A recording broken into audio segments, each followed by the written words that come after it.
அஸ்ஸலாமு அலைக்கும் வரஹ்மத்துல்லாஹி வபரகாத்துஹு. அல்ஹம்துலில்லாஹ்.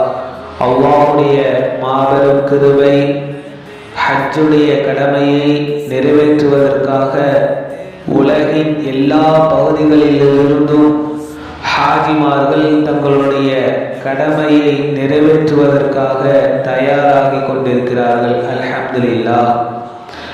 இந்த ஹஜ்ஜுடைய கடமை எப்பொழுது கடமையாக்கப்பட்டது என்று பார்த்தால், ஹஜ் ஹிஜ்ரி 9ஆம் ஆண்டு கடமையாக்கப்பட்டது.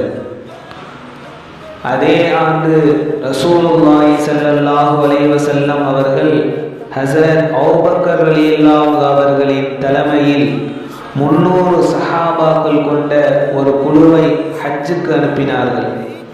பிறகு ஹிஜ்ரி 10ஆம் ஆண்டுதான் ரசூலுல்லாஹி ஸல்லல்லாஹு அலைஹி வஸல்லம் அவர்கள் 1,00,000க்கும் மேற்பட்ட சஹாபாக்களுடன் ஹஜ்ஜை நிறைவேற்றினார்கள்.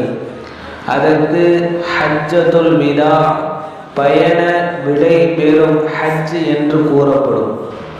இந்த ஹஜ் யாரின் மீது கடமை, யாருக்கு கடமை? ஒரு முஸ்லிமின் மீது ஹஜ் கடமையாவதற்கு 8 நிபந்தனைகள் இருக்க வேண்டும். முஸ்லீமாக இருப்பது, பருவமடைந்தவராக இருப்பது, அறிவுள்ளவராக இருப்பது, பைத்தியக்காரன் மீது கடமை இல்லை, சுதந்திரமானவராக இருப்பது, அடிமையின் மீது கடமை இல்லை, பொருள் வசதி உடையவராக இருப்பது, ஹஜ்ஜுடைய காலம் வருவது, உடல் நலமுடையவராக இருப்பது, வழியில் பயமில்லாமல் இருப்பது. இந்த 8 நிபந்தனைகளும் சரியாக இருந்தால்தான் ஹஜ் அவரின் மீது கடமையாகும். 8இல் 1 இல்லாவிட்டாலும் கடமை என்பது கிடையாது. இந்த 8 நிபந்தனைகள் யாருக்கு இருக்குமோ அவர்கள் மீது ஹஜ் என்பது கட்டாய கடமையாக ஆகிவிடும்.